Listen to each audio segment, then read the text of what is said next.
Қайырлы күн баршаңызға. Мені каналыма қош келдіңіздер. Мен бүгін сіздерге асқабақтан кек жасайтын боламын. Каналыма тіркеліп қойыңыздар.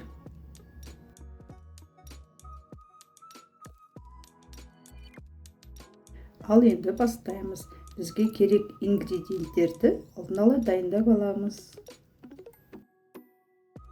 Асқабақ керек болады. Күнбағыс майы, жұмыртқа, жоғарғы сорт ұн, қопсытқыш, корица, күнбағыс дәні және қант. Кекс пісіруге арналған форма. Описанияға керек мөлшерлерін жазып қоямын.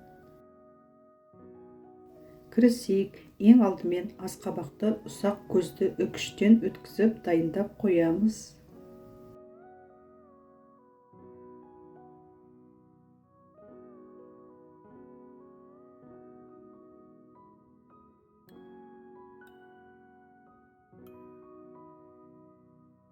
Таза ыдысқа 4 жұмыртқаны жарып, кішкене тұз салып, жақсылап миксердің көмегімен көпіртіп аламыз.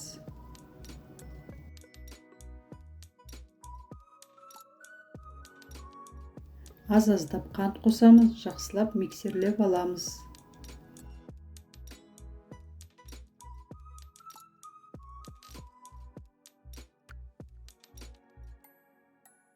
Миксердің көмегімен 6-7 минут осылай ағартып, жұмыртқа мен қантты көпіртіп аламыз.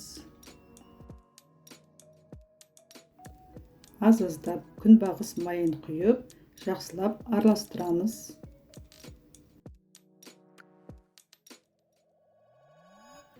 Дайындап қойған асқабақты қосамыз.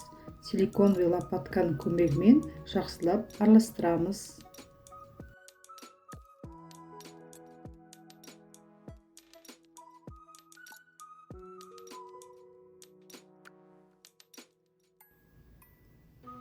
Аздап корица қосамыз.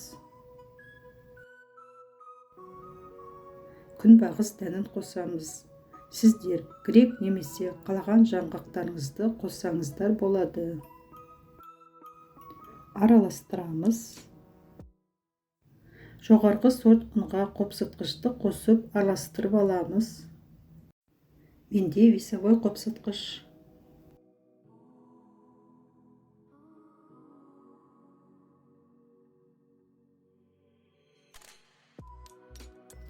Сұйық массаға ұнды илеуіштен өткізіп, аз-аздап салып, массаны лопатканың көмегімен жайлап араластырамыз.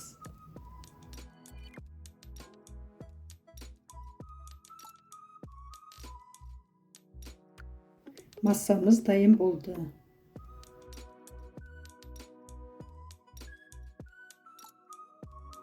Кекстің формасына кондитерский қағаз төсеп, қою массамызды құямыз.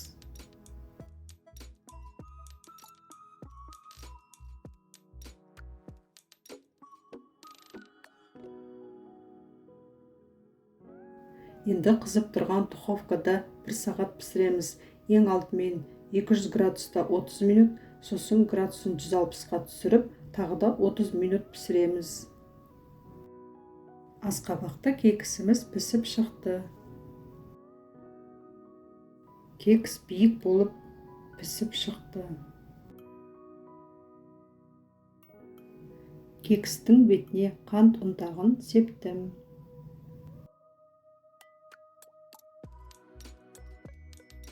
Кекстің іші толығымен жақсы пісіп шықты.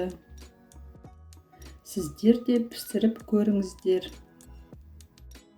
Егер видео ұнаса, комментария жазып, лайк басып, каналыма тіркеліп қойыңыз.